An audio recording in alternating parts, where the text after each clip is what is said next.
Good morning friends, કેમ છો મિત્રો? મજામાં હશો? ધોરણ 8 પાઠ નંબર 6 માનવ સંસાધન. મિત્રો, બહુ સરસ મજાનો પાઠ છે. આ પાઠ તમને 12મા ધોરણની અંદર અર્થશાસ્ત્ર વિષયમાં પણ ખૂબ ઉપયોગી થાય તેવો પાઠ છે. ભારતમાં વસ્તી ગણતરી જે કરવામાં આવે છે એ વસ્તી ગણતરી શા માટે કરવી જોઈએ? વસ્તી ગણતરી શું છે પહેલી વસ્તુ તો એ સમજવાની છે, અને વસ્તી ગણતરી શા માટે કરવી જોઈએ. તો કે કોઈપણ દેશના અથવા કોઈપણ વિસ્તારમાં વસતા લોકો વિશેની વિધિવત રૂપે માહિતી મેળવવી અને તેની નોંધણી કરવાની બાબતને વસ્તી ગણતરી કહેવાય. તમે ભાવનગરમાં રહો છો તો ભાવનગરમાં જે જગ્યાએ રહો છો તેની નોંધણી કરવી, અને નોંધણી વિધિવત રીતના, જેમાં તમારું નામ, સરનામું, મોબાઈલ નંબર વગેરે જેવી વિગતો દર્શાવેલી હોય તે બાબતને આપણે વસ્તી ગણતરી કહીએ છીએ, જે દર 10 વર્ષે, અને એ પણ કેન્દ્ર સરકારના આદેશથી કરવામાં આવે છે, જેને સેન્સસ અથવા જનગણના પણ કહેવામાં આવે છે. વસ્તી ગણતરીને જનગણના તરીકે પણ ઓળખવામાં આવે છે. આપણા દેશમાં પણ 2011માં છેલ્લે સેન્સસ વસ્તી ગણતરી કરવામાં આવી, જે આઝાદી મળ્યા પછીની 7મી વખતની આ વસ્તી ગણતરી હતી. દેશ આઝાદ થયો 1949માં પહેલી વસ્તી ગણતરી, આઝાદી પછીની પહેલી વસ્તી ગણતરી 1951માં થઈ, અને આ છેલ્લી જે વસ્તી ગણતરી 2011માં થઈ તે 7મી વખતની વસ્તી ગણતરી હતી તેમ કહેવાય છે. આ વખતે દેશના દરેક નાગરિકને યુનિક નંબર અને ઓળખપત્ર આપવાનું આયોજન પણ થયેલ છે, જે 2011ની વસ્તી ગણતરીની એક વિશેષતા છે. એક માર્કમાં પ્રશ્ન પૂછાય, 2000ની વસ્તી ગણતરીની વિશેષતા કઈ છે? તો કે જે 7મી વખત વસ્તી ગણના થઈ એ અંતર્ગત નાગરિકને યુનિક નંબર અને ઓળખપત્ર આપવાનું આયોજન કરવું, જે એક વસ્તી ગણતરીની ખાસ વિશેષતા છે. દરેક ભારતીય નાગરિક તરીકે પોતાના કુટુંબની સાચી માહિતી આપી સહકાર આપવો એ આપણી ફરજ બને છે. ઘરના જેટલા સભ્યો એ સભ્યોની સાચી, સંપૂર્ણ અને સાચી માહિતી ત્યાં નોંધાવી જોઈએ. માનવ વસ્તી એ દેશનું માનવ ધન છે. કોઈ પણ દેશના વિકાસનો મોટો આધાર માનવ સંસાધન પર રહેલો છે. એટલે કે દુનિયાનો દેશ ભારત, ચીન જેવા દેશો છે જેમાં માનવ વસ્તી એ એનું માનવ ધન છે, માનવ મૂડી છે તેવું કહેવામાં આવે છે. માનવ વસ્તી એ દેશની મૂડી છે. દેશના વિસ્તાર અને કુદરતી સંપત્તિ થકી જ દેશનો વિકાસ થતો નથી. દેશના આર્થિક વિકાસનો પાયો દેશની માનવ વસ્તીનું કદ અને ગુણવત્તા પર રહેલો છે. લોકોનું આરોગ્ય કેવું છે, શિક્ષણ કેવું મેળવી રહ્યા છે, કાર્યકુશળતા તેઓની અંદર કેવી છે, કાર્ય સૂઝબૂઝતા કેવી છે, જે ઉત્પાદનની અંદર વધારો કરતી હોય છે. તેથી જ દેશનો વિકાસ થાય એ દેશ માટે ખૂબ જ અનિવાર્ય સાબિત થયેલું છે. તો મિત્રો, ભારતમાં આવી જે રીતના વસ્તી ગણના થાય છે તેવી રીતના ઘણી વખત પ્રાણીઓ જે લુપ્ત થઈ જતા હોય એ પ્રાણીઓ, પક્ષીઓ, વૃક્ષો વગેરેનું વન ખાતા તરફથી ગણતરી કરવામાં આવે છે, અને પાલતુ પ્રાણીઓની પણ ગણતરી હાથ ધરવામાં આવે છે. તેના વિશેનો અંદાજ પણ તમને હશે. હવે આપણે જે વસ્તી અંગેનો ખ્યાલ છે એ ખ્યાલ અહીંયા મેળવીએ.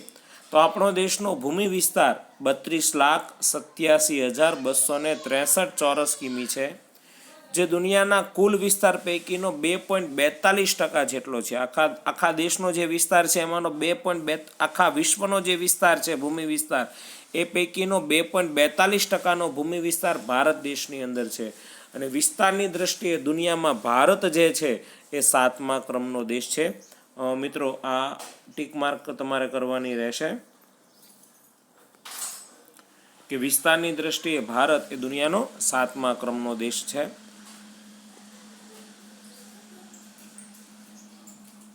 ભૂમિ વિસ્તાર 32,87,263.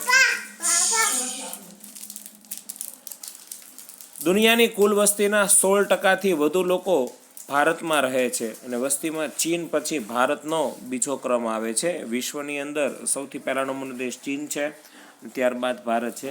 નીચે મિત્રો ભારત દેશનું જે નકશો આપેલો છે એમાં અલગ અલગ રાજ્યો અને રાજ્યોની વસ્તી ગણના પણ ત્યાં દર્શાવેલી છે, જે 2011ની માહિતીના આધારે બાબત દર્શાવી છે. ગુણવત્તાવાળી માનવ વસ્તીને માનવ સંસાધન પણ કહેવાય છે. માનવ વસ્તીનું મૂલ્ય બૌદ્ધિકતા અને સાક્ષરતા પર રહેલું છે.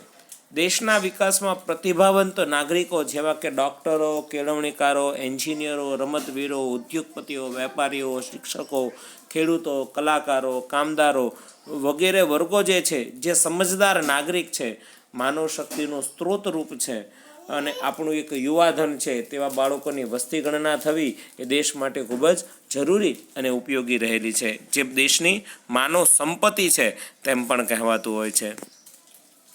વસ્તી વૃદ્ધિ 2001થી 2011ના દાયકા દરમિયાન ભારતીય વસ્તીમાં 18.1 કરોડનો 10 વર્ષની અંદર ભારતની વસ્તીમાં 18 કરોડનો વધારો થયો છે. 10 વર્ષની અંદર ભારતની વસ્તીમાં 18.1 કરોડનો વધારો થયો છે. છતાં પણ વસ્તી વધારાનો દર ઘટ્યો છે તે અગત્યની વાત છે. ઉપરાંત શિક્ષિત નાગરિકોની સંખ્યામાં વધારો થયો છે. એવું કહેવાય છે કે વર્ષ 2001માં ભારતની વસ્તી, મિત્રો ટીક માર્ક કરી શકાય તેવી બાબત છે, વર્ષ 2001ની અંદર ભારતની વસ્તી એ 102.87 કરોડ હતી, જે 2011માં 121.01 કરોડ થઈ છે, જે દર્શાવે છે કે ભારતની વસ્તીમાં 18.1 કરોડનો વધારો થયો છે તેવી બાબત રહેલી છે. કેન્દ્ર સરકાર વસ્તી વધારાની બાબતને ચિંતિત હોય તો વિવિધ યોજનાઓ અને નીતિ નિયંત્રણોથી વસ્તી વધારાને અંકુશમાં લેવાના પ્રયાસો થાય છે. પરિણામે 1.7% જેટલો વસ્તી વૃદ્ધિ દર દેશનો કેવો રહ્યો છે? નીચો રહ્યો છે. દેશનો વસ્તી વૃદ્ધિ દર હાલના સમયે કેટલો રહ્યો છે? તો કે 1.7% જેટલો રહ્યો છે તેવું કહેવાય છે.